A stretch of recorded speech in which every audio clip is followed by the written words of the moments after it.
ನಾನು ಈ ಪ್ರತಿಭಟನೆಯ ಉದ್ದೇಶ ನಮಗಾಗಿರ್ತಕ್ಕಂಥ ಅನ್ಯಾಯ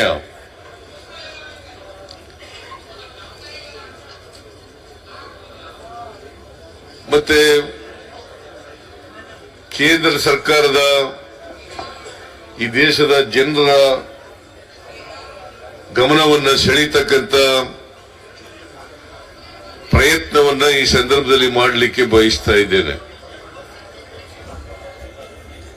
ನಾನು ನಿಮ್ಮೆಲ್ಲರಿಗೂ ಕೂಡ ಮತ್ತೊಮ್ಮೆ ಸ್ವಾಗತವನ್ನು ಬಯಸಿ ನಿಮಗೆ ಧನ್ಯವಾದಗಳನ್ನು ಕೂಡ ಕೃತಜ್ಞತೆಗಳನ್ನು ಕೂಡ ಹೇಳಲಿಕ್ಕೆ ಬಯಸ್ತಾ ಇದ್ದೇನೆ. ಇದು ಒಂದು ಕರ್ನಾಟಕ ಸರ್ಕಾರದಿಂದ, ಕಾಂಗ್ರೆಸ್ ಸರ್ಕಾರದಿಂದ ಮಾಡತಕ್ಕಂಥ ಒಂದು ಐತಿಹಾಸಿಕ ಪ್ರತಿಭಟನೆ ಅಥವಾ ಚಳುವಳಿ ಅಂತೇಳಿ ನಾನು ಈ ಸಂದರ್ಭದಲ್ಲಿ ಹೇಳಲಿಕ್ಕೆ ಬಯಸ್ತಾ ಇದ್ದೇನೆ. ಈ ಪ್ರತಿಭಟನೆ ಯಾವುದೇ ಪಕ್ಷದ ವಿರುದ್ಧ ಅಲ್ಲ.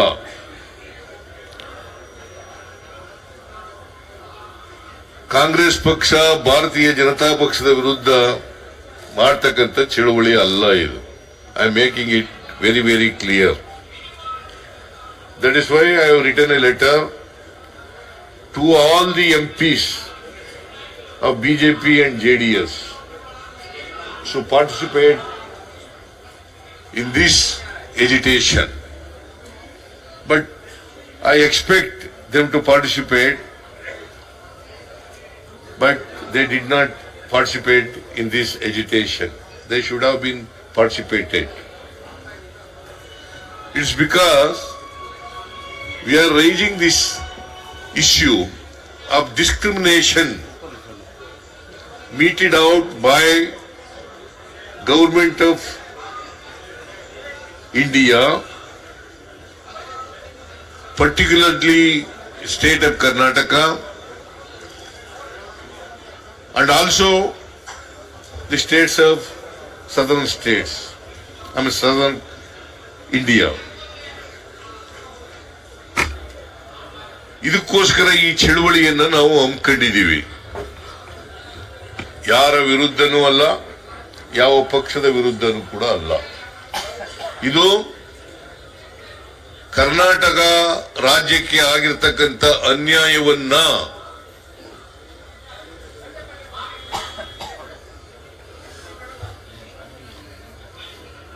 ಮತ್ತೆ ಕರ್ನಾಟಕದ ಜನರಿಗೆ, ಕನ್ನಡಿಗರಿಗೆ ಆಗಿರ್ತಕ್ಕಂಥ ಅನ್ಯಾಯವನ್ನ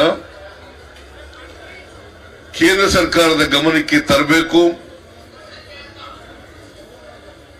ಅನಿವಾರ್ಯವಾಗಿ ನಾವು ಇವತ್ತು ಈ ಪ್ರತಿಭಟನೆಯನ್ನ ಹಮ್ಮಿಕೊಂಡು ದೆಹಲಿಯ ಜಂತರ್ ಮಂತರ್ನಲ್ಲಿ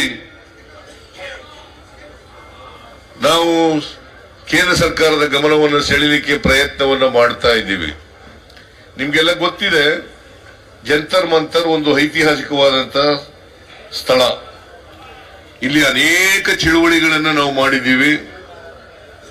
ಬೇರೆ ದೇಶದ ಜನರು ಕೂಡ ಚಳುವಳಿಗಳನ್ನು ಮಾಡಿದ್ದಾರೆ. ಅನೇಕ ಚಳುವಳಿಗಳಿಗೆ ಸಾಕ್ಷಿಯಾಗಿರ್ತಕ್ಕಂಥ ಪ್ರದೇಶ ಜಂತರ್ ಮಂತರ್.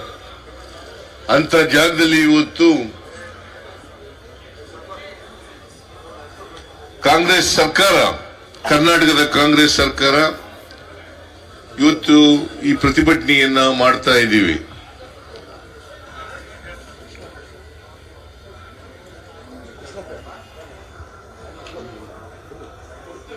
ನಮಗೆ ಆಗಿರ್ತಕ್ಕಂಥ ಅನ್ಯಾಯದ ವಿರುದ್ಧ ಧ್ವನಿ ಎತ್ತಕ್ಕಂಥದ್ದು ನಮ್ಮ ಕರ್ತವ್ಯ, ಜವಾಬ್ದಾರಿ ಅಂತಕ್ಕಂಥದ್ದನ್ನ ತಿಳ್ಕೋಬೇಕಾಗ್ತದೆ. ಈ ದೇಶದಲ್ಲಿ ಕೇಂದ್ರ ಸರ್ಕಾರ ಮತ್ತು ರಾಜ್ಯ ಸರ್ಕಾರಗಳು ತಮ್ಮ ಖರ್ಚುಗಳನ್ನು ಭರಿಸಲಿಕ್ಕೆ, ತಮ್ಮ ಜವಾಬ್ದಾರಿಯನ್ನು ನಿರ್ವಹಿಸಲಿಕ್ಕೆ ನಮ್ಮ ದೇಶದ ಸಂವಿಧಾನ 7ನೇ ಶೆಡ್ಯೂಲ್ನಲ್ಲಿ ಫೈನಾನ್ಸ್ ಕಮಿಷನ್ ಅನ್ನ ಹಣಕಾಸಿನ ಆಯೋಗ ರಚನೆ ಮಾಡಿಕೊಂಡು ದೇಶದಲ್ಲಿ ಬರ್ತಕ್ಕಂಥ ತೆರಿಗೆಯನ್ನ ಹೇಗೆ ಹಂಚಿಕೆ ಮಾಡ್ಕೋಬೇಕು, ಕೇಂದ್ರ ಸರ್ಕಾರಕ್ಕೆ ಎಷ್ಟು ತೆರಿಗೆ ಹೋಗ್ಬೇಕು, ರಾಜ್ಯ ಸರ್ಕಾರಗಳಿಗೆ ಎಷ್ಟು ತೆರಿಗೆ ಹೋಗ್ಬೇಕು, ಕೇಂದ್ರಾಡಳಿತ ಪ್ರದೇಶಗಳಿಗೆ ಎಷ್ಟು ತೆರಿಗೆ ಹೋಗ್ಬೇಕು ಅಂತೇಳಿ ಪ್ರತಿ 5 ವರ್ಷಕ್ಕೊಮ್ಮೆ ಹಣಕಾಸಿನ ಆಯೋಗವನ್ನ ರಚನೆ ಮಾಡ್ಕೋತೀವಿ. ಇಲ್ಲಿವರೆಗೆ ದೇಶದಲ್ಲಿ 15 ಹಣಕಾಸು ಆಯೋಗಗಳು ತಮ್ಮ ವರದಿಗಳನ್ನು ಕೊಟ್ಟಿದ್ದಾವೆ. ಈಗ 16ನೇ ಹಣಕಾಸಿನ ಆಯೋಗ ರಚನೆಯಾಗಿದೆ.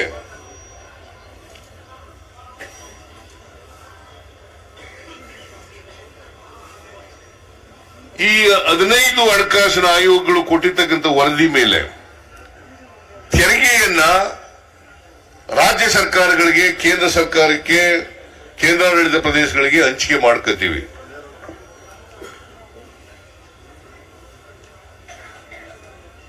ನಾವು ಎಲ್ಲರೂ ಕೂಡ ಒಕ್ಕೂಟದ ವ್ಯವಸ್ಥೆನ ಇರತಕ್ಕಂಥದ್ದು. ನಾವ್ಯಾರು ಕೂಡ ಒಕ್ಕೂಟದ ವ್ಯವಸ್ಥೆಗೆ ವಿರುದ್ಧ ಅಲ್ಲ, ಅದನ್ನು ಬಲಪಡಿಸಲಿಕ್ಕೋಸ್ಕರವಾಗಿ ಇಂಥ ಚಳುವಳಿಗಳು ತೆರಿಗೆ ಕಾನೂನಾತ್ಮಕವಾಗಿ, ಸಂವಿಧಾನಾತ್ಮಕವಾಗಿ ರಾಜ್ಯಗಳಿಗೆ ಮತ್ತು ಕೇಂದ್ರಕ್ಕೆ ಹಂಚಿಕೆ ಆಗಬೇಕಾಗಿರ್ತಕ್ಕಂಥದ್ದು ಸಂವಿಧಾನ ಹೇಳಿರ್ತಕ್ಕಂಥದ್ದು. 7ನೇ ಶೆಡ್ಯೂಲ್ನಲ್ಲಿ ಇದನ್ನ ಪ್ರಸ್ತಾಪ ಮಾಡಿದ್ದಾವೆ. ಈಗ ನಾನು ಎಲ್ಲ ಹಣಕಾಸಿನ ಆಯೋಗಗಳ ಬಗ್ಗೆ ಪ್ರಸ್ತಾಪ ಮಾಡಲಿಕ್ಕೆ ಹೋಗಲ್ಲ. 14ನೇ ಹಣಕಾಸಿನ ಆಯೋಗ 2015-16ರಿಂದ 2019-20 ಇತ್ತು. 5 ವರ್ಷಗಳ ಕಾಲ ಈ ವರದಿಯನ್ನ ಕೊಟ್ಟಿದ್ದಾರೆ. 2015-16ರಿಂದ 2019-20 ಅವರು ವರದಿಯನ್ನ ಕೊಟ್ಟಿದ್ದಾರೆ. ಆ ವರದಿ ಪ್ರಕಾರ 42% ರಾಜ್ಯಗಳಿಗೆ, ಇನ್ನು 58% ಕೇಂದ್ರಕ್ಕೆ ಅಂತ ವರದಿ ಕೊಟ್ಟಿದ್ದಾರೆ. ಆಮೇಲೆ 4.71 4.71% to Karnataka, 4.471% of the total taxes under the devolution of taxes. 4.71% has to come to Karnataka.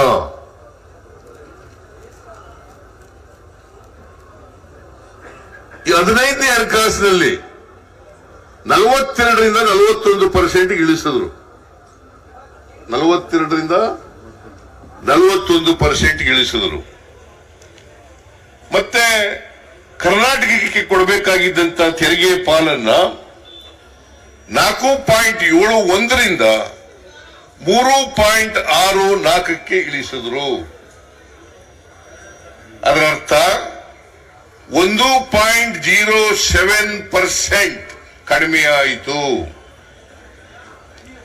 14ನೇ ಹಣಕಾಸಿನ ಆಯೋಗದವರೆಗೆ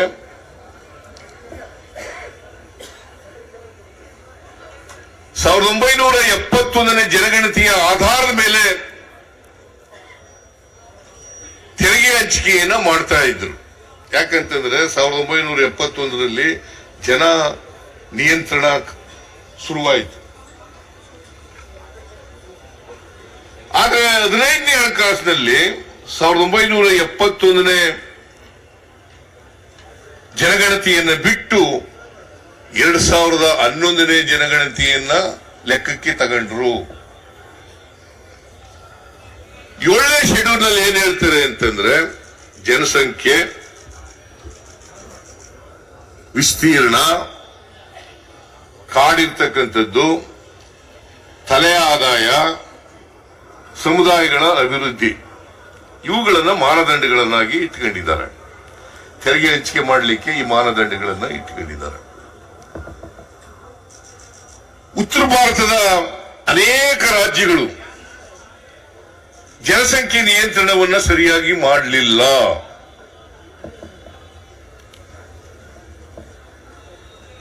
ದಕ್ಷಿಣ ಭಾರತದ ರಾಜ್ಯಗಳು ಜನಸಂಖ್ಯೆ ನಿಯಂತ್ರಣವನ್ನ ಮಾಡದು.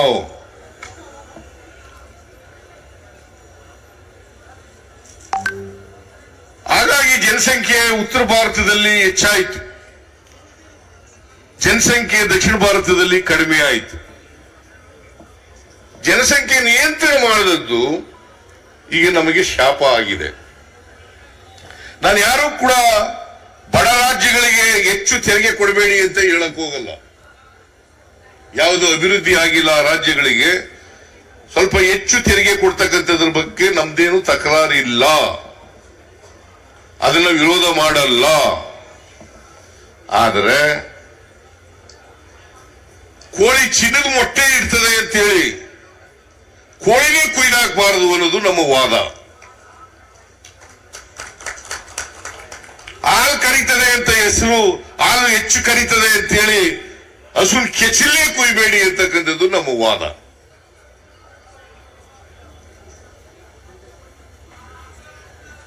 ಇದಕ್ಕೆ ನಮ್ಮ ಪ್ರತಿಭಟನೆ ಹೊರತು ಉತ್ತರ ರಾಜ್ಯಗಳಿಗೆ ಹೆಚ್ಚು ಕೊಡಬೇಡಿ ಅಂತಕ್ಕಂಥದ್ದು. ಈಗ ಫಾರ್ ಎಕ್ಸಾಂಪಲ್ ಉತ್ತರ ಪ್ರದೇಶಕ್ಕೆ ತೆರಿಗೆ ಪಾಲು ಸುಮಾರು 2,80,000 ಕೋಟಿ ಸಿಗುತ್ತೆ.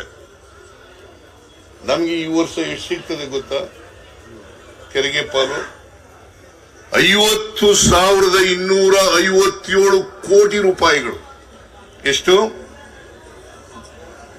ಯುಪಿ ಉತ್ತರ ಪ್ರದೇಶಕ್ಕೆ 2,80,000 ಕೋಟಿ ಸಿಕ್ಕಿದ್ರೆ ಕರ್ನಾಟಕ ರಾಜ್ಯಕ್ಕೆ 50,257 ಕೋಟಿ. ಆದರೆ ಕರ್ನಾಟಕ ಇಡೀ ದೇಶದಲ್ಲಿ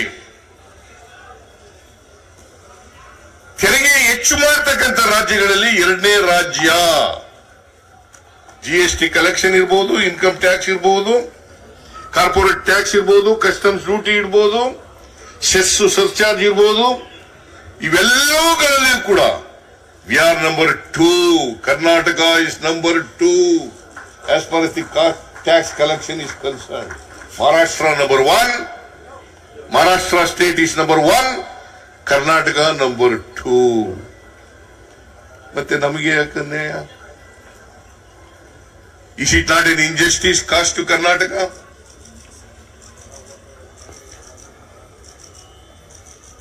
See, as a matter of fact, this year Karnataka state is contributing more than 4,30,000 taxes to state, to Union of India. ಎಷ್ಟು?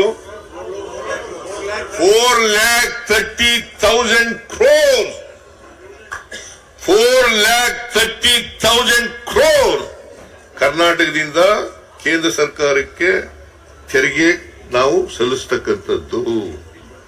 ಅಂದ್ರೆ ₹1 ಅಲ್ಲ ₹100 ತೆರಿಗೆ ಕಲೆಕ್ಟ್ ಮಾಡಿದ್ರೆ ನಮಗೆ ಬರ್ತಕ್ಕಂಥದ್ದು 12 ರಿಂದ 13 ರೂಪಾಯಿ. Did you follow? ಗೊತ್ತಾಯ್ತೇನ್ರಿ? ₹100 ನಾವು ಕಲೆಕ್ಟ್ ಮಾಡಿದ್ರೆ ಕೇಂದ್ರ ಸರ್ಕಾರಕ್ಕೆ ಕೊಟ್ರೆ ₹100 ನಮಗೂ ವಾಪಸ್ ಬರೋದು ಎಷ್ಟಪ್ಪ ಅಂದ್ರೆ 12 ರಿಂದ 13 ರೂಪಾಯಿ. Is it not an injustice to people of Karnataka? Is it not an injustice caused to Karnataka? That is why we are agitating.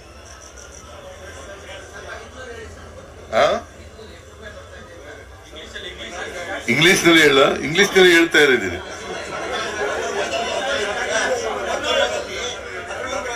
₹100 ತೆರಿಗೆ ಕಲೆಕ್ಟ್ ಮಾಡಿ ಕೇಂದ್ರಕ್ಕೆ ನಾವು ಕೊಟ್ರೆ ನಮಗೆ ವಾಪಸ್ ಬರ್ತಕ್ಕಂಥದ್ದು 12 ರಿಂದ 13 ರೂಪಾಯಿ. No tax. See, if you collect 100 rupees and giving it to Government of India, we are getting back only 12 to 13 rupees as our share. I hope that I made it very clear. Is there any doubt? No doubt. 12 ರಿಂದ 13 ರೂಪಾಯಿ ಮಾತ್ರ ನಮಗೆ ಸಿಕ್ಕುತ್ತೆ. 13 ರಿಂದ 12 ರಿಂದ. ಈಗ ನಮಗೆ ಈ 4.71 ರಿಂದ 3.64ಕ್ಕೆ ಆದ್ಮೇಲೆ 14 ಫೈನಾನ್ಸ್ ಇಂದ 15 ಫೈನಾನ್ಸ್ ಕಮಿಷನ್ ಅವರಿಗೆ 25-26 ಲೆಕ್ಕ ಹಾಕಿದೀವಿ, ಅಂದಾಜು ಮಾಡಿದೀವಿ. ಅಲ್ಲಿವರೆಗೆ 62,098 ಕೋಟಿ ರೂಪಾಯಿ ಕಡಿಮೆಯಾಯಿತು. ಎಷ್ಟು? 62,098 ಕೋಟಿ. ಐ ರಿಪೀಟ್, 62,098 ಕೋಟಿ. I repeat in English, 62,098 crores we lost. Karnataka has lost in devolution of taxes till 25-26 because of the 14 Finance Commission to 15 Finance Commission. In devolution, we lost about 62,098 crores. Is it not in English? It is cost to Karnataka. That is why we are agitating. That is why we are agitating. See, ನಿಮಗೆ ಒಂದು ನಿಮಗೆ ಗಮನಕ್ಕೆ ತರಬೇಕು ಅಂತಂದ್ರೆ, ಯಾಕಂತಂದ್ರೆ BJP ಅವರು ಹೇಳ್ತಾರೆ ನಾವು ತೆರಿಗೆ ಜಾಸ್ತಿ ಕೊಟ್ಟಿದ್ದೀವಿ, ಹಿಂದಿನಕ್ಕಿಂತ 14ನೇ ಫೈನಾನ್ಸ್ ಗಿಂತ 15ನೇ ಫೈನಾನ್ಸ್ ನಲ್ಲಿ ಜಾಸ್ತಿ ಕೊಟ್ಬಿಟ್ಟಿದ್ದೀವಿ, 14ನೇ ಫೈನಾನ್ಸ್ ನಲ್ಲಿ ಜಾಸ್ತಿ ಕೊಟ್ಬಿಟ್ಟಿದ್ದೀವಿ ಅಂತೇಳಿ ದೇ ಆರ್ ಕ್ಲೈಮಿಂಗ್. ಆದ್ರೆ ಅವತ್ತು ಗಾತ್ರ ಎಷ್ಟಿತ್ತು, ಬಜೆಟ್ ಗಾತ್ರ ಎಷ್ಟಿತ್ತು, ಇವತ್ತೆಷ್ಟಿದೆ ಅನ್ನೋದು ಹೇಳಲ್ಲ. ನಿಮಗೆ ಇಲ್ಲಿದೆ ಬಿಡಿ. ನಿಮಗೆ 2017-18ರಲ್ಲಿ ಕೇಂದ್ರ ಸರ್ಕಾರದ ಬಜೆಟ್ ಗಾತ್ರ 17-18ರಲ್ಲಿ ಕೇಂದ್ರ ಸರ್ಕಾರದ the size of the budget of the government of India is 21,46,735 crores. ಎಷ್ಟು? 21,46,235. ಅವತ್ತೆಷ್ಟು ನಮಗೆ ಬರ್ತಿತ್ತು ಅಂತಂದ್ರೆ, ಟ್ಯಾಕ್ಸ್ ನಮ್ಮ ಶೇರು ಎಷ್ಟಿತ್ತು ಅಂತಂದ್ರೆ 31,908 ಕೋಟಿ. ಎಷ್ಟು? 31,900 ಕೋಟಿ. ಸೆಂಟ್ರಲಿ ಸ್ಪಾನ್ಸರ್ಡ್ ಸ್ಕೀಮ್ಸ್ ಅಂತ ಇರ್ತವೆ, ಅದರಲ್ಲಿ ನಮ್ಮ ಷೇರು ಇರ್ತದೆ, ಕೇಂದ್ರ ಸರ್ಕಾರದ ಷೇರು ಇರ್ತದೆ. Central share. ಈಗ ಇಂದಿರಾ ಆವಾಸ್ ಮನೆಗಳು ಅಂತ ಇದೆ. ಆ ಇಂದಿರಾ ಆವಾಸ್ ಮನೆಗಳಲ್ಲಿ ಕೇಂದ್ರ ಸರ್ಕಾರ ದುಡ್ಡು ಕೊಡ್ತದೆ, ಆದ್ರೆ ಹೆಸರು ಮಾತ್ರ ಪ್ರಧಾನಮಂತ್ರಿ ಆವಾಸ್ ಯೋಜನಾ. ಆದ್ರೆ ಕೊಡೋದು 1,20,000. ನಾವು 1,20,000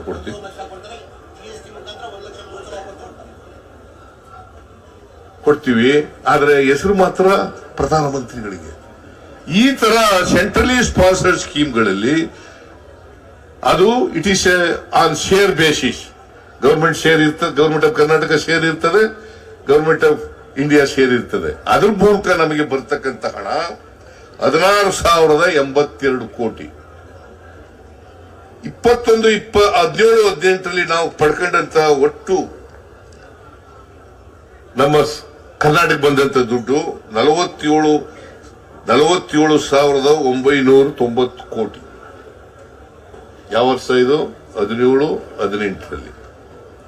18-19ರಲ್ಲಿ ಡೆವಲ್ಯೂಷನ್ ಮೂಲಕ 36,215 ಕೋಟಿ, ಗ್ರಾಂಟ್ಸ್ ಮೂಲಕ 14,942 ಕೋಟಿ, ಒಟ್ಟು 51,157 ಕೋಟಿ. 19-20ರಲ್ಲಿ 39,806 ಕೋಟಿ ಡೆವಲ್ಯೂಷನ್, ಗ್ರಾಂಟ್ಸು 15,008 ಕೋಟಿ, ಒಟ್ಟು 54,814 ಕೋಟಿ ಬಂದಿತ್ತು. ಯಾವಾಗ ಇದು? 19-20ರಲ್ಲಿ ಬಜೆಟ್ ಗಾತ್ರ 27,86,349 ಕೋಟಿ.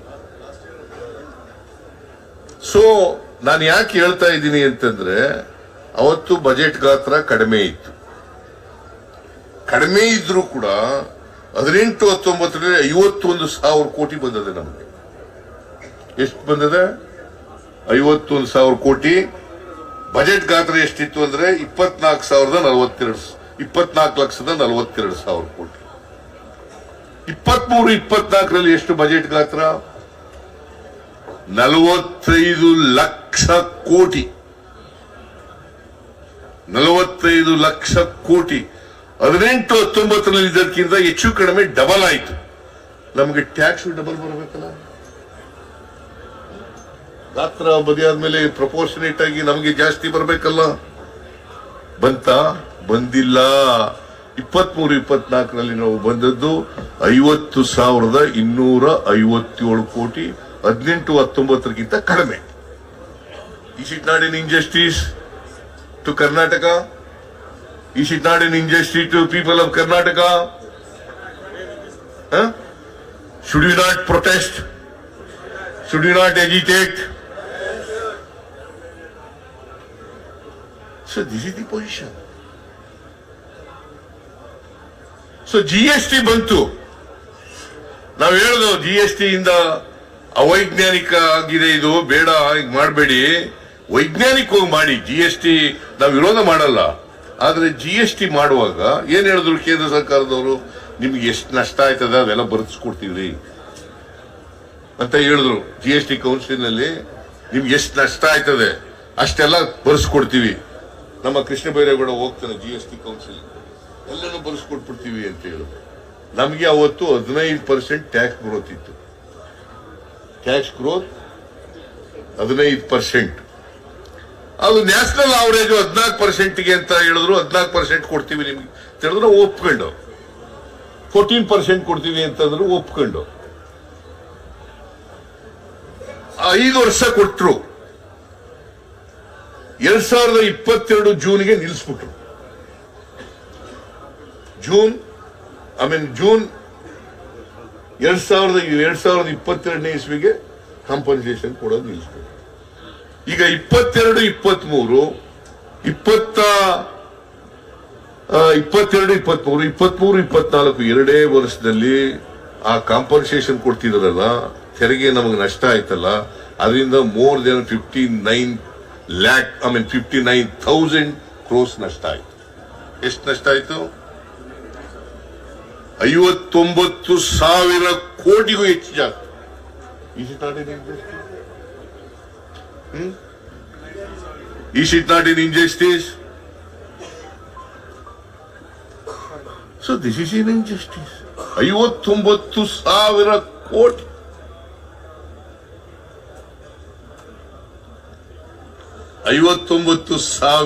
ಕೋಟಿ ಕಡಿಮೆ ಆಯ್ತು. ಸೊ ಈಗ ಪರಿಹಾರ ಕೊಡ್ತಾ ಇಲ್ಲ ನಮಗೆ. ಕೇಂದ್ರ ಸರ್ಕಾರದಿಂದ ಪರಿಹಾರ ಕೊಡ್ತಾ ಇಲ್ಲ, ನಿಲ್ಲಿಸ್ಬಿಟ್ರು. 15% ಇದ್ದದ್ದು ಈಗ ಟ್ಯಾಕ್ಸ್ ಗ್ರೋತ್ ನಮಗೆ GST ಆದ್ಮೇಲೆ 9% ಬಂದ್ಬಿಟ್ಟಿದೆ. ಟ್ಯಾಕ್ಸ್ ಗ್ರೋತ್ 9%, GST ಆದ್ಮೇಲೆ 9 ಗ್ರೋತ್ ಆಗಿದೆ. ನಮಗೆ GST ಇಂದ ನಷ್ಟ ಆಗಿದೆಯೇ ಹೊರತು ಅವರೇನು ರಾಜ್ಯಗಳಿಗೆ ತೆರಿಗೆ ಜಾಸ್ತಿ ಬರ್ತದೆ ಅಂತ ಹೇಳಿದ್ರು, ಅದು ಸುಳ್ಳಾಯಿತು. ರಾಜ್ಯಗಳಿಗೆ ಜಾಸ್ತಿ ಬರ್ತದೆ ಅಂತ ಹೇಳಿದ್ರಲ್ಲ ಕೇಂದ್ರ ಸರ್ಕಾರ, ಅದು ಸುಳ್ಳಾಯಿತು. ನಮಗೆ ನಷ್ಟ ಆಯಿತು.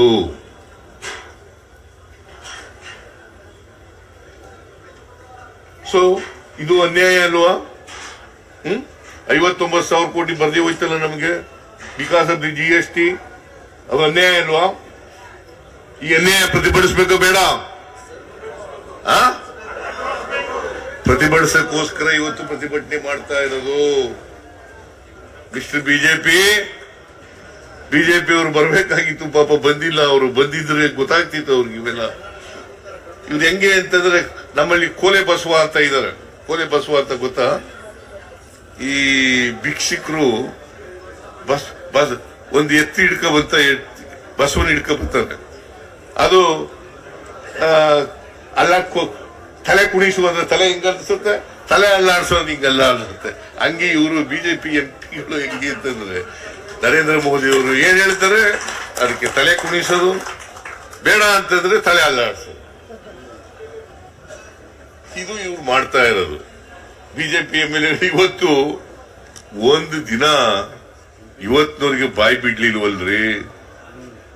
ಇದ್ರ ಜೊತೆಗೆ 4.71ರಿಂದ 3.64 ಆದ್ಮೇಲೆ ತೆರಿಗೆ ನಮ್ಗೆ ಇಳಿಸಿದ ಮೇಲೆ 15 ಫೈನಾನ್ಸ್ ಕಮಿಷನ್ ಅವರೇ ವಿಶೇಷ ಅನುದಾನ ಅಂತೇಳಿ ನಮಗೆ 5,495 ಕೋಟಿ ರೂಪಾಯಿಗಳನ್ನ ಶಿಫಾರಸು ಮಾಡಿದ್ರು ಇಂಟ್ರಿಮ್ ರಿಪೋರ್ಟ್ ನಲ್ಲಿ. ಯಾವಾಗ ಅದು ಮಾಡಿದ್ದು?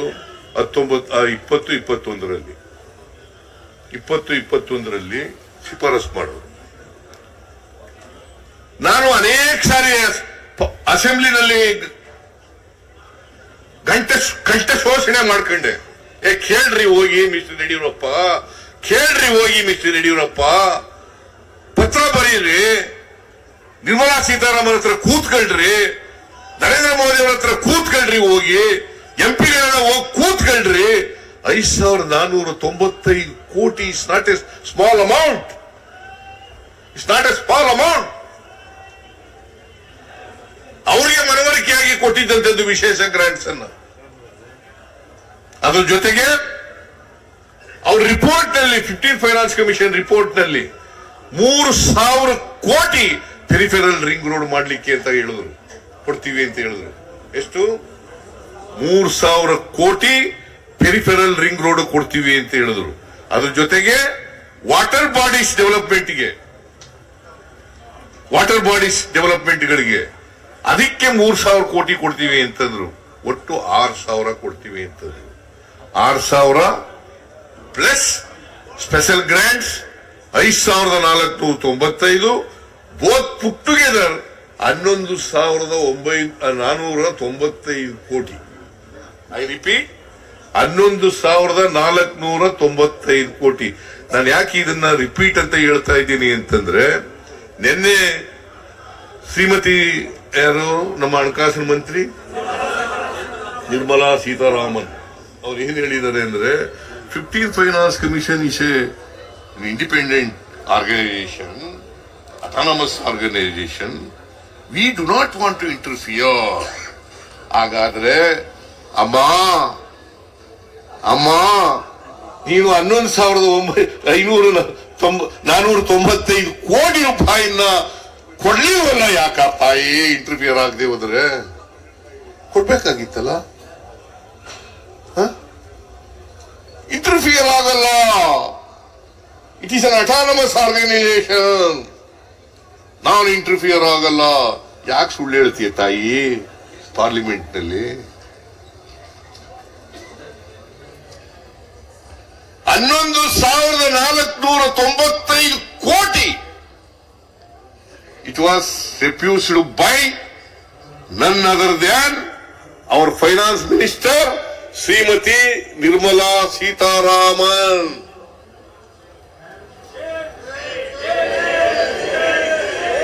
ಇಲ್ಲಿ ಪಾರ್ಲಿಮೆಂಟ್ ನಲ್ಲಿ ಹೇಳೋದು, I do not want to interfere since it is an autonomous body.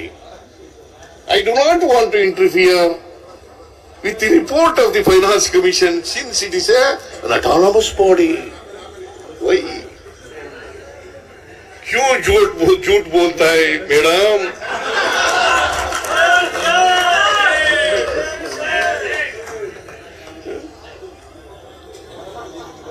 क्यों झूठ बोलता है? इंटरफियर ಆಗಲ್ವಂತೆ. ಹಾಗಾದ್ರೆ why you are refused? She only refused. 11,495 ಕೋಟಿ. Is it a small amount? Is it a small amount? It's a very big amount. It has been refused by our Prime Finance Minister, and she is representing Karnataka.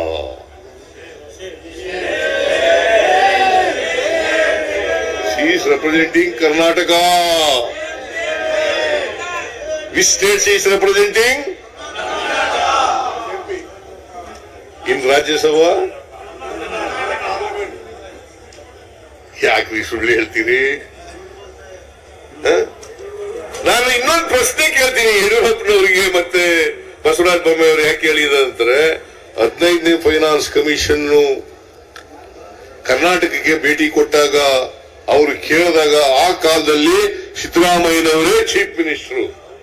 Okay, ನಾನು chief minister, ನಾನು ಸಮರ್ಥವಾಗಿ ಏನ್ argument ಮಾಡಬೇಕು ನಾನು ಮತ್ತು ನಮ್ಮ ಅಧಿಕಾರಿಗಳು ಎಲ್ಲ ಮಾಡಿದ್ದೀವಿ. ಆದರೆ ಕಾನ್ಸ್ಟಿಟ್ಯೂಟ್ ಮಾಡಿದವರು ಯಾರು? ಫೈನಾನ್ಸ್ ಕಮಿಷನ್ ಅನ್ನ ಕಾನ್ಸ್ಟಿಟ್ಯೂಟ್ ಮಾಡಿದವರು ಯಾರು? ಯಾರೇ ಯಾರಮ್ಮ ಕಾನ್ಸ್ಟಿಟ್ಯೂಟ್ ಮಾಡೋ ಅಧಿಕಾರ ಇರೋದು ಯಾರಿಗೆ? ಯಾರನ್ನ ಹೆಸರು ಮಾಡೋದು ಕಾನ್ಸ್ಟಿಟ್ಯೂಟ್ ಮಾಡಿ ಇಂಥವ್ರು ಅಧ್ಯಕ್ಷರು ಅಂತ ಹೇಳೋರು ಯಾರು? ಇಟ್ ಈಸ್ ನನ್ ಅದರ್ ದ್ಯಾನ್ ನರೇಂದ್ರ ಮೋದಿಜಿ. ಇಲ್ಲ, ಒಬ್ರಿದ್ರು ಗೋವಿಂದರಾವ್ ಇದ್ರು. ಅಲ್ಲ, ಇದ್ರ 15ರಲ್ಲಿ ಇರ್ಲಿಲ್ಲ, 14ರಲ್ಲಿ ಗೋವಿಂದರಾವ್ ಇದ್ರು. ಸೌತ್ ಇಂಡಿಯಾದಿಂದ ಯಾರು ಇರಲಿಲ್ಲ 15ನೇ ಹಣಕಾಸಿನ ಆಯೋಗದಲ್ಲಿ, ಯಾರು ಇರಲಿಲ್ಲ. 14ರಲ್ಲಿ ಇದ್ರು Govindrao, mister Govindrao, is from Karnataka. ಅವರಿದ್ರು, ಯಾರು ಇರ್ಲಿಲ್ಲ. ಅದಕ್ಕೆ ನಮ್ಗೆ ಅನ್ಯಾಯ ಆಯ್ತು. ಅದರಿಂದ ಈ ಅನ್ಯಾಯ ಆಗ್ಲಿಕ್ಕೆ it is not Siddaramaiah is responsible, it is government of India. It is government of India. It is none other than our Prime Minister of the country, Sri Narendra Modi ji.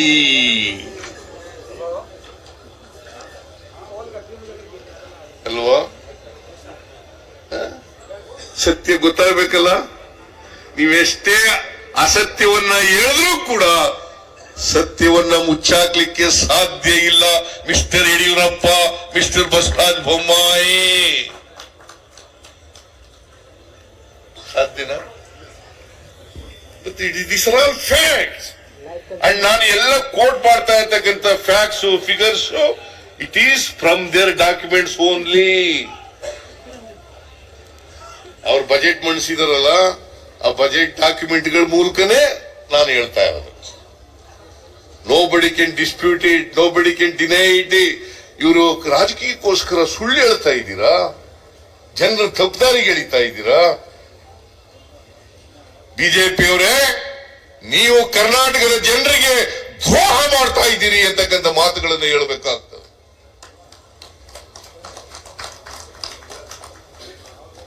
BJP ಸರ್ಕಾರ ನಮಗೆ ಮಲ್ತಾಯಿ ಧೋರಣೆಯನ್ನು ಮಾಡ್ತಾ ಇದೆ. ಇವರೆಲ್ಲ ಎಂಪಿಗಳು, ಮಿನಿಸ್ಟ್ರಿಗಳು, BJP ಲೀಡರ್ಗಳು ಎಲ್ಲರೂ ಕೂಡ ಕರ್ನಾಟಕದ ಜನರಿಗೆ ದ್ರೋಹ ಮಾಡ್ತಾ ಇದ್ದಾರೆ.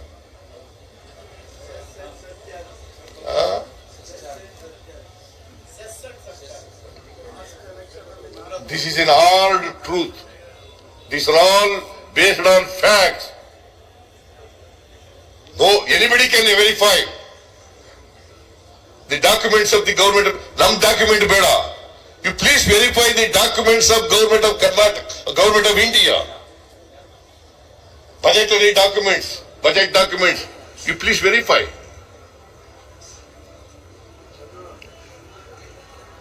ಅದರಿಂದ ಇಷ್ಟೆಲ್ಲ ಅನ್ಯಾಯ ಆಯ್ತಲ್ಲ, ನಮಗೆ ಇಷ್ಟ ಅನ್ಯಾಯ ಆಯ್ತಾ? ಒಟ್ಟು ಅನ್ಯಾಯ ಆಗಿರೋದು ನಮಗೆ 1,87,787 ಕೋಟಿ. ಎಷ್ಟು? ಕಳೆದ 8-9 ವರ್ಷಗಳಲ್ಲಿ ನಮಗೆ ಕರ್ನಾಟಕ ರಾಜ್ಯಕ್ಕೆ ಅನ್ಯಾಯ ಆಗಿರ್ತಕ್ಕಂಥ ಒಟ್ಟು ಹಣ ಎಷ್ಟು? 1,87,000 ಕೋಟಿ. ಚಿಲ್ಲರೆ ಬಿಟ್ಬಿಡ್ತೀನಿ ನಾನು, ಅದು ಹೇಳ್ತೀನಿ. 1,87,000 ಕೋಟಿ. ಗೊತ್ತಾಯ್ತಾ ಭವ್ಯ? ಯಾಕೆ ನೀನು ಹೋಗಿದ್ದೆ ಟಿವಿ ಚಾನೆಲ್ಗೆ ನೋಡಿದೆ. 1,87,000,000. ನಾಗರಾಜ ಯಾದವ ಎಲ್ಲಿ ಎದ್ದೋಟಾಗವನೇವ? 1,87,000 ಕೋಟಿ ಒಟ್ಟು ನಷ್ಟ ಆಗಿರ್ತಕ್ಕಂಥದ್ದು. ಎಷ್ಟು? 1,80,000 crores, 87,000 crores.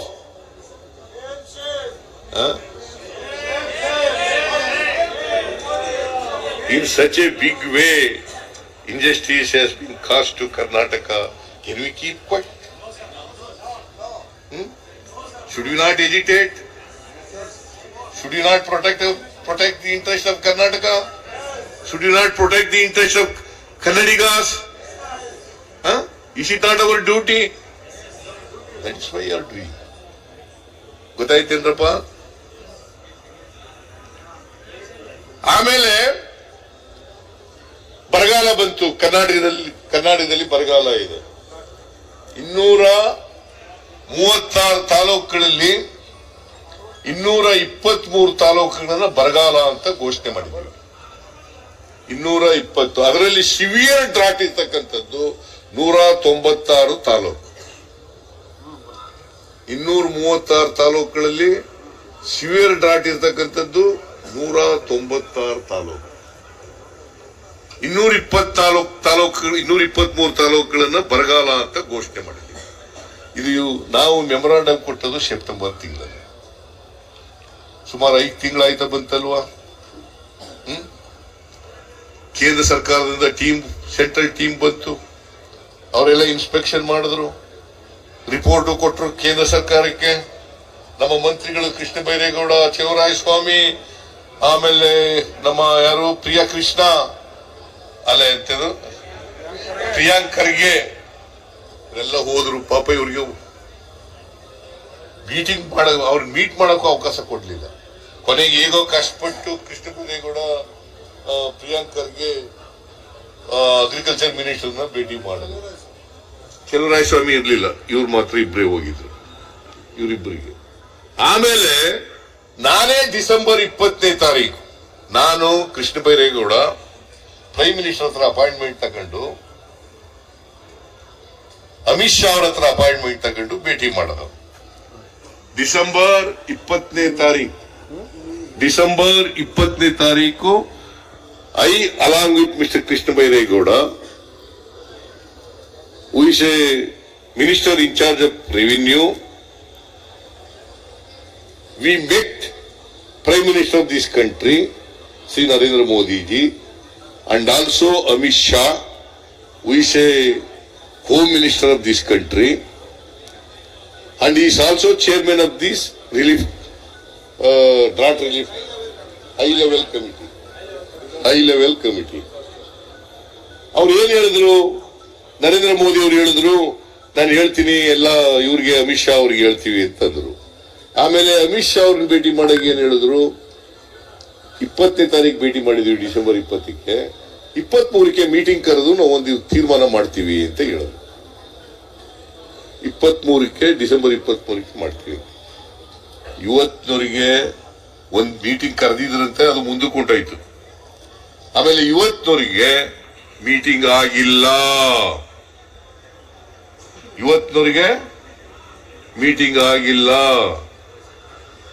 ಮೀಟಿಂಗ್ ಆಗದೆ ಇರೋದ್ರಿಂದ ನಮಗೆ NDRF ನಿಂದ ₹1 ಬಂದಿಲ್ಲ. Is it not an injustice? ₹1 5 ತಿಂಗಳಾಯ್ತಾ ಬಂತು, ಇವತ್ತಿನವರೆಗೆ ₹1 ಬಂದಿಲ್ಲ.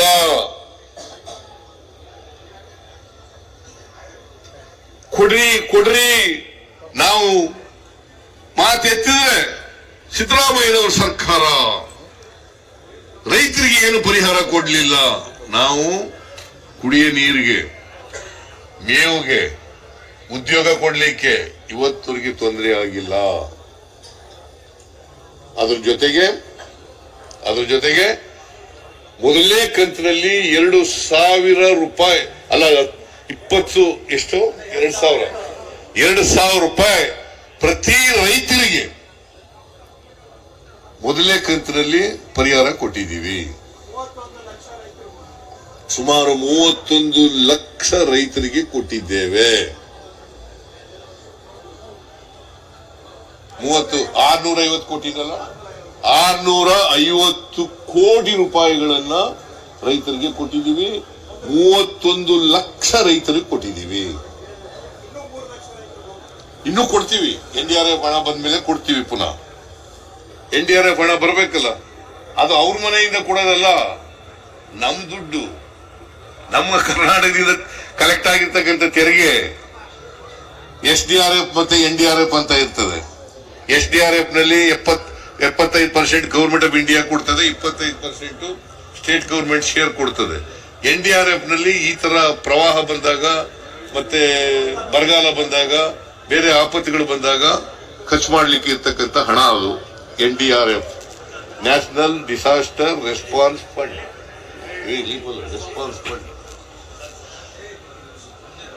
National disaster response fund, NDRF. SDRF, state disaster response fund. So ನಾವು ಅದರಲ್ಲಿ ಈಗ SDRF ಫಂಡ್ ನಲ್ಲಿ ಎಲ್ಲ ಡಿಸಿಗಳ ಹತ್ರ 800 ಕೋಟಿ ರೂಪಾಯಿ, ಎಷ್ಟಪ್ಪ, 870 ಕೋಟಿ ರೂಪಾಯಿಗಳು ಅವರ PD ಅಕೌಂಟ್ ನಲ್ಲಿದೆ. ಕುಡಿಯ ನೀರು ಕೊಡ್ಲಿಕ್ಕೆ, ಮೇವು ಕೊಡ್ಲಿಕ್ಕೆ, ಇದಕ್ಕೋಸ್ಕರ 870 ಕೋಟಿ ರೂಪಾಯಿ. ಸೊ ಬರಗಾಲವನ್ನ ಬಹಳ ಸಮರ್ಥವಾಗಿ ಕರ್ನಾಟಕ ಸರ್ಕಾರ ಎದುರಿಸಿದೆ. ನಾವು we are waiting for the release of NDRF fund to Karnataka because we are facing severe drought in Karnataka.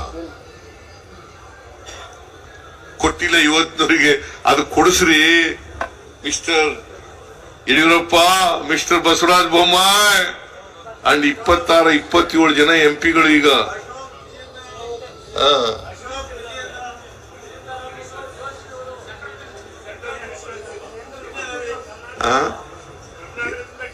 ಅವ್ರು ಯಾರು ಹೆಸರು ಕೇಳೋ ದೊಡ್ಡವ್ರು ಮಾಡೋದು ಬಿಡಪ್ಪ. ಕೊಟ್ಟಿಲ್ಲ ಇವತ್ತಿನವ್ರಿಗೆ, ₹1 ಕೊಟ್ಟಿಲ್ಲ. ಇದು ಹೇಳ್ಬೇಕಾ ಬೇಡ? Should they not raise their hands, raise their voice? ನಿಮ್ಗೆ ಜನ ಓಟ್ ಕೊಟ್ಟಿರೋದು ಕಳಿಸಿರೋದು ಯಾಕೆ? ಮತ್ತೆ ತಲೆ ಕುಣಿಸಕ ಹಿಂಗೆ, ತಲೆ ಅಲ್ಲಾಡ್ಸಕ ಹಿಂಗೆ?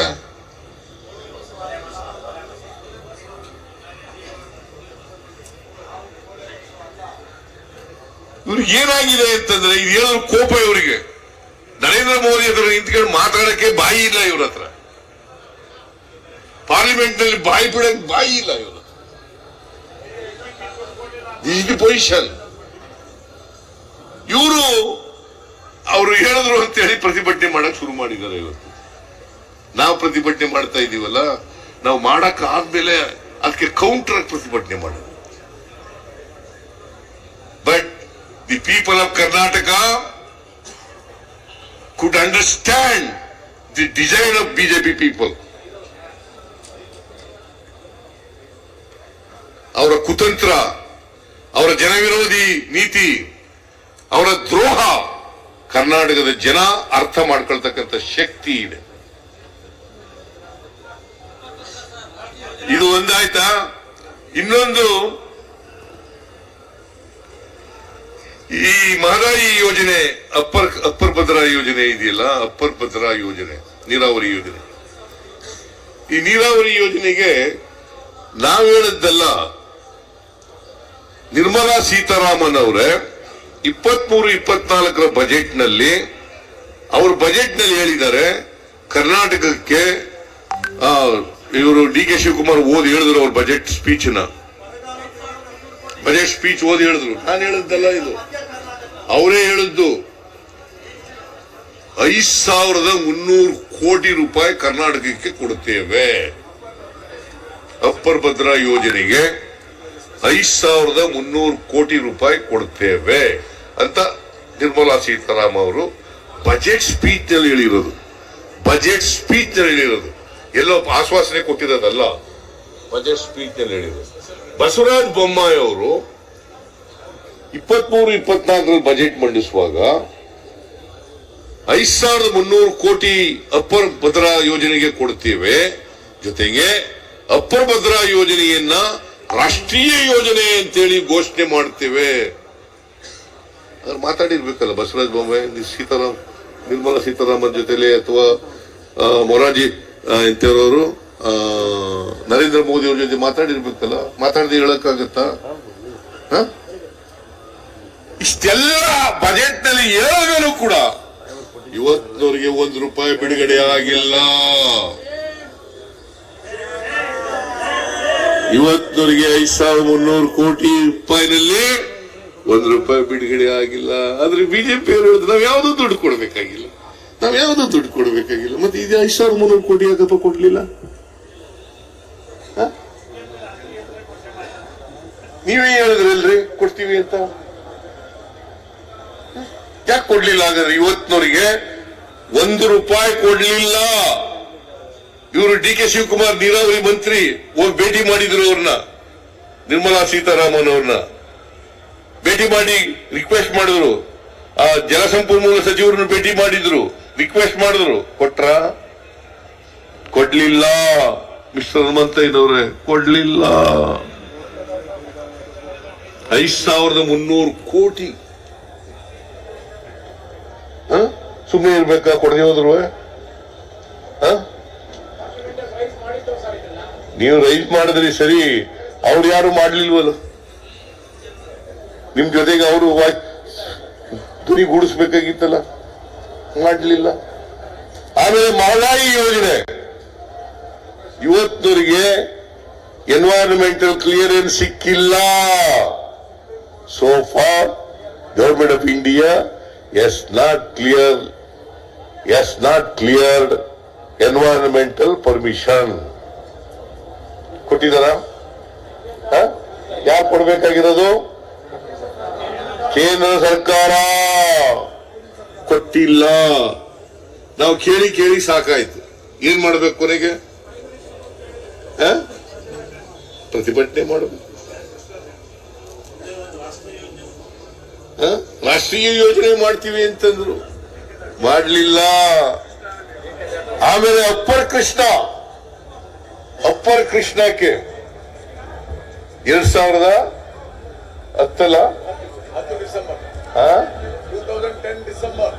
2010 ಡಿಸೆಂಬರ್ ಅವಾರ್ಡ್ ಆಯ್ತು. ಇವತ್ತವರಿಗೆ ಗೆಜೆಟ್ ನೋಟಿಫಿಕೇಶನ್ ಮಾಡಲಿಲ್ಲ. ಪಾಪ ಉತ್ತರ ಕರ್ನಾಟಕದ ಜನ ಎಲ್ಲರೂ ಕೂಡ ಶುರು ಮಾಡಿ ಬೇಗ ಮುಗಿಸಿ ಅಂತ ಹೇಳ್ತಾರೆ. ಎಲ್ಲಿ ಮಾಡೋದು? ಇಲ್ಲಿ ಕೇಂದ್ರ ಸರ್ಕಾರ ಗೆಜೆಟ್ ನೋಟಿಫಿಕೇಶನ್ ಮಾಡಿಲ್ವಲ್ಲ. ಮಹದಾಯಿಗೆ ಗೆಜೆಟ್ ನೋಟಿಫಿಕೇಶನ್ ಮಾಡಿದ್ರು, ಅದು ಎನ್ವೈರನ್ಮೆಂಟಲ್ ಕ್ಲಿಯರೆನ್ಸ್ ಕೊಡ್ಲಿಲ್ಲ. ಮೇಕೆದಾಟು ನಾವು ಪಾದಯಾತ್ರೆ ಎಲ್ಲ ಮಾಡಿದ್ವು, ಕೊಡ್ರಿ. ಇದನ್ನ ಈಗ ಪಾಪ ದೇವೇಗೌಡರು ನಿನ್ನೆ ಭಾಷಣ ಮಾಡ್ತಾ ಇದ್ರು, ನಾನು ಕೇಳಿದೆ ಪಾರ್ಲಿಮೆಂಟ್ ನಲ್ಲಿ ಭಾಷಣ ಮಾಡ್ತಾ ಇದ್ರು ಇದ್ರ ಬಗ್ಗೆ, ಮೇಕೆದಾಟು ಬಗ್ಗೆ. ಕೊಡ್ರಿ, ಕುಡಿಯ ನೀರಿನ ಯೋಜನೆ ಕೊಡ್ರಿ, ಬೆಂಗಳೂರು ಸುತ್ತಮುತ್ತ ಹಳ್ಳಿಗಳಿಗೆ ಎಲ್ಲ ಕುಡಿಯ ನೀರು ಕೊಡ್ರಿ ಅಂತ. ಈಗ ಅವ್ರನ್ನೇ ನರೇಂದ್ರ ಮೋದಿ ಅವರು ಹೊಗಳ್ತಾರಲ್ಲ, ಕೊಡಿಸ್ಲಿ ಪಾಪ. ಕೊಡಿಸ್ಲಿ. ಬರೀ ಭಾಷಣ ಮಾಡ್ಬಿಡ್ಸ. ಅವ್ರು ಏನ್ ಹೇಳಿದ್ರು ಗೊತ್ತಾ? ಪ್ರಧಾನಮಂತ್ರಿಗಳನ್ನು ಭೇಟಿ ಮಾಡಿದ್ದೆ, ಪ್ರಧಾನಮಂತ್ರಿಗಳು ನನಗೆ ತೋರಿಸಿದಂತ ಪ್ರೀತಿ ವಿಶ್ವಾಸ ಯಾವ ಪ್ರೈಮ್ ಮಿನಿಸ್ಟರ್ ತೋರಿಸಿರ್ಲಿಲ್ಲ. ಯಾರು ಹೇಳಿದ್ದು ಇದನ್ನ? Mister HD Devegowda, former prime minister of this country.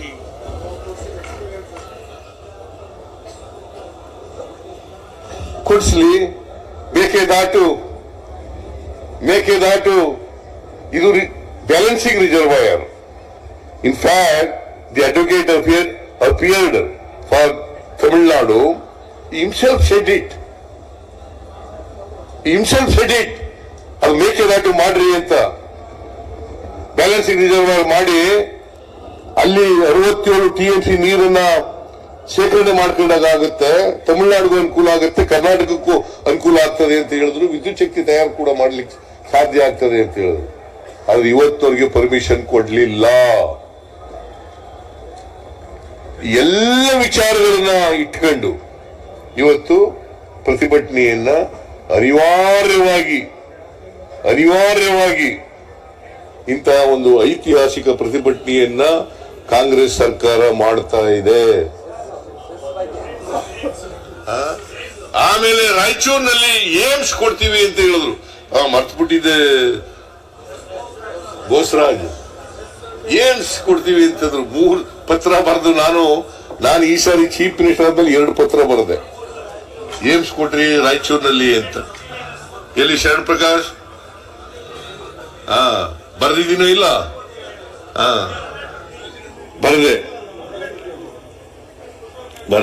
ಬರೀಲಿಲ್ಲ. ಅನೇಕ ಲೆಟರ್ಗಳು ಬರೆದೆ ನಾನು. ಆದ್ರೆ ಏನ್ ಗೊತ್ತಾ, ಈ ಕೇಂದ್ರ ಸರ್ಕಾರ ಅಂತಂದ್ರೆ ರಾಜ್ಯ ಸರ್ಕಾರಕ್ಕೂ ಉತ್ತರ ಕೊಡಬಾರದು ಅಂತ ತೀರ್ಮಾನ ಮಾಡ್ಕೊಂಡ್ಬಿಟ್ಟವ್ರು. ನಾವು ಪತ್ರ ಬರೆದ್ರು ಕೂಡ as a chief minister of this state I return number of letters to government of India, to ministers. So far I have not received any reply.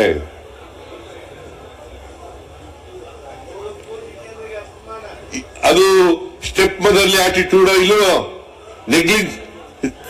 ತಿರಸ್ಕಾರ ಮನೋಭಾವನ ಇಲ್ವಾ ಇದು?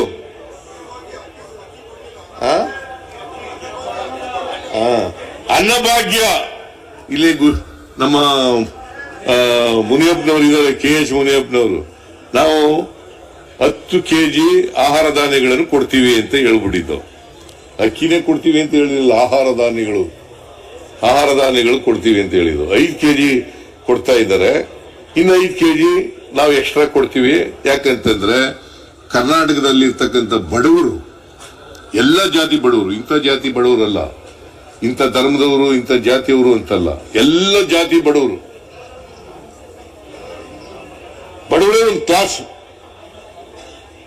ಅವರು 2 ಹೊತ್ತು ಊಟ ಮಾಡಲೇಬೇಕು, ಹೊಟ್ಟೆ ತುಂಬ ಊಟ ಮಾಡಲೇಬೇಕು ಅಂತೇಳಿ ನಾವು 5 kg ಎಕ್ಸ್ಟ್ರಾ ಕೊಡ್ತೀವಿ ಅಂತ ಹೇಳಿದ್ದು.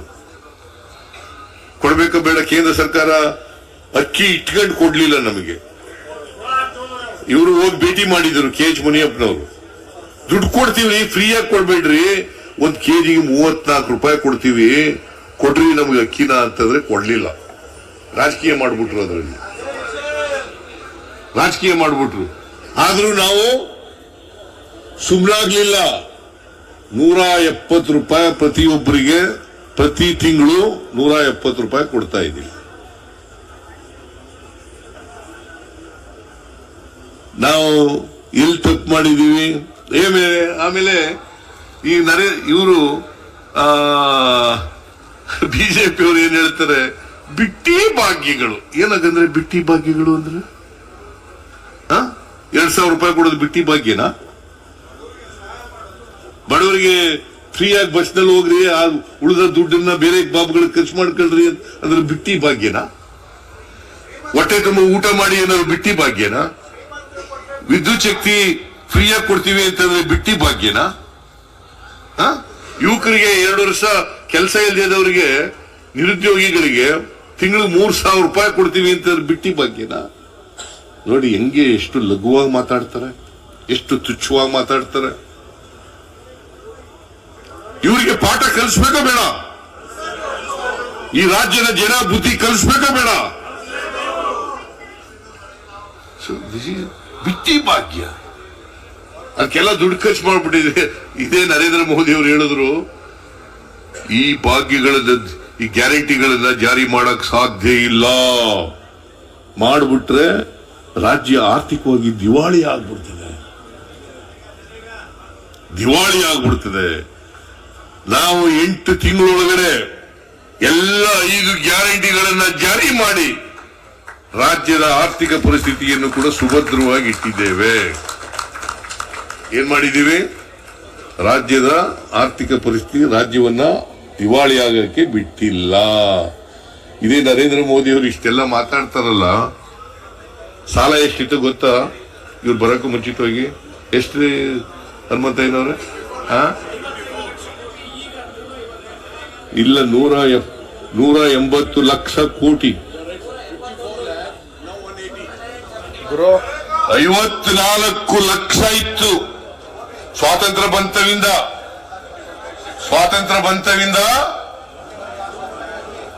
ಎಷ್ಟು ಲಕ್ಷ ಇತ್ತು? 54 ಲಕ್ಷ.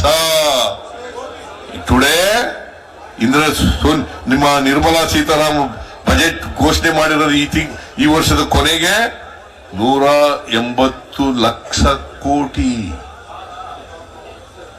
180 ಲಕ್ಷ ಕೋಟಿ ಅಂತಂದ್ರೆ ಇವ್ರು ಬಂದ ಮೇಲೆ 10 ವರ್ಷದಲ್ಲಿ ಎಷ್ಟು ಸಾಲ ಮಾಡಿದ್ರು? 54 ಮೈನಸ್ 180 ಎಷ್ಟಾಯ್ತು? 126. ಎಷ್ಟು? ಸುಮಾರು 130 ಲಕ್ಷ ಕೋಟಿ ಸಾಲವನ್ನ ಮಿಸ್ಟರ್ ನರೇಂದ್ರ ಮೋದಿ ಮಾಡಿದ್ದಾರೆ. ದಿವಾಳಿಯಾಗಿರೋದು ಕರ್ನಾಟಕನ.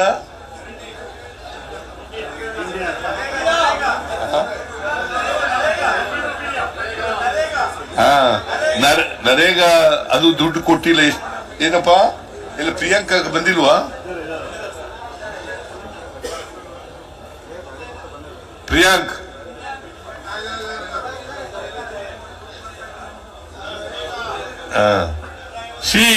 ಈ ತರ ಇಷ್ಟೊಂದು ಅನ್ಯಾಯ, ಅನೇಕ ವಿಧಗಳು ಎಲ್ಲನೂ ಹೇಳಕ್ ಹೋಗಲ್ಲ. ಅನ್ಯಾಯ ಆಗಿರೋದ್ನೆಲ್ಲ ಮೇಜರ್ ಆಗಿ ಹೇಳಿದ್ದೀನಿ ಅಷ್ಟೇ. ಆಮೇಲೆ ಈ ಸೆಸ್ ಮತ್ತು ಸರ್ಚಾರ್ಜ್ ಅಂತ ಹಾಕ್ತಾರೆ. ಸೆಸ್ ಮತ್ತೆ ಸರ್ಚಾರ್ಜ್ ನರೇಂದ್ರ ಮೋದಿ ಅವರು ಬರೋದಕ್ಕಿಂತ ಮುಂಚಿತವಾಗಿ ಸೆಸ್ಸು ಸರ್ಚಾರ್ಜ್ 1,40,000 ಕೋಟಿ ಇತ್ತು. ಎಷ್ಟಿತ್ತು? 1,40,000 ಕೋಟಿ. 23-24ಕ್ಕೆ ಸೆಸ್ಸು ಸರ್ಚಾರ್ಜು 5,52,000 ಕೋಟಿ. 5,52,000. It was in 2014 and 15 1,40,000 crores. Today, this year, it is 5,52,000 crores. ಎಷ್ಟು ಬರಬೇಕು? ಅಲ್ಲ, ಇದು ನರೇಗಾ 700 ಕೋಟಿ ನರೇಗಾದಲ್ಲಿ ಬರಬೇಕು, ಕೊಟ್ಟಿಲ್ಲ. ಆಮೇಲೆ 150 ದಿನ ಮಾಡಿ ಅಂತ ಹೇಳಿದ್ದು ಬರಗಾಲದಲ್ಲಿ ರಿಕ್ವೆಸ್ಟ್ ಮಾಡೋದು. 5 ತಿಂಗಳಾಯ್ತು, ಇವತ್ತವರೆಗೆ 150. It's a mandatory on the part of the government of India. ಇವತ್ತವರೆಗೂ ಕೊಡ್ಲಿಲ್ಲ. ಬರಗಾಲ ಇದು should you not call it as a step mother attitude meted out by government of India to Karnataka? That is why our agitation. Why this historical agitation is? Because of this factor. ಗೊತ್ತಾಯ್ತಲ್ಲ? ಅದಕ್ಕೋಸ್ಕರ ಇಡೀ ಮಂತ್ರಿ ಮಂಡಲ, ಎಲ್ಲ ಶಾಸಕರು, ಎಲ್ಲ ಸಂಸತ್ ಸದಸ್ಯರು ಇವತ್ತು ಜಂತರ್ ಮಂತರ್ನಲ್ಲಿ ಪ್ರತಿಭಟನೆಯನ್ನ ಮಾಡಿದ್ದೇವೆ. ಕೇಂದ್ರ ಸರ್ಕಾರದ ಗಮನವನ್ನು ಸೆಳೆದಿದ್ದೇವೆ. 16ನೇ ಹಣಕಾಸಿನ ಆಯೋಗದಲ್ಲಿ ಮತ್ತೆ ಇದು ರಿಪೀಟ್ ಆಗಬಾರದು. 15ನೇ ಹಣಕಾಸಿನ ಆಯೋಗದ ಮಾನದಂಡಗಳನ್ನು ಬದಲಾವಣೆ ಮಾಡತಕ್ಕಂಥ ಕೆಲಸವನ್ನ ಕೇಂದ್ರ ಸರ್ಕಾರ ಮಾಡಬೇಕು. ನಮಗೆ ನ್ಯಾಯವನ್ನ ಒದಗಿಸಿಕೊಡಬೇಕು. ಈಗಾಗಿರ್ತಕ್ಕಂಥ 1,87,000 ಕೋಟಿ ಏನ್ ನಷ್ಟ ಆಗಿದೆ ಕರ್ನಾಟಕಕ್ಕೆ, ಅದನ್ನ ತುಂಬಿಕೊಡ್ತಕ್ಕಂಥ ಕೆಲಸವನ್ನ ಮಾಡಬೇಕು ಅಂತೇಳಿ ಕೇಂದ್ರ ಸರ್ಕಾರವನ್ನು ಒತ್ತಾಯವನ್ನು ಮಾಡಿ ನಿಮ್ಮೆಲ್ಲರ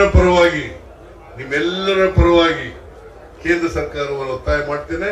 ಕರ್ನಾಟಕದ 7 ಕೋಟಿ ಜನರ ಪರವಾಗಿ ಒತ್ತಾಯವನ್ನು ಮಾಡ್ತೇನೆ.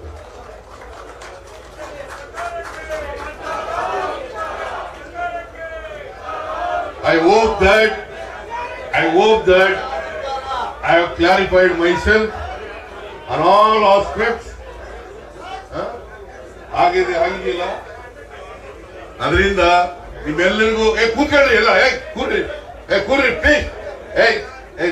ರವಿಶಂಕರ್ ಕೂತ್ಕೋ. ಅದರಿಂದ ನಿಮ್ಮೆಲ್ಲರಿಗೂ ಬೆಂಗಳೂರಿನಿಂದ ಇಲ್ಲಿ ಬಂದು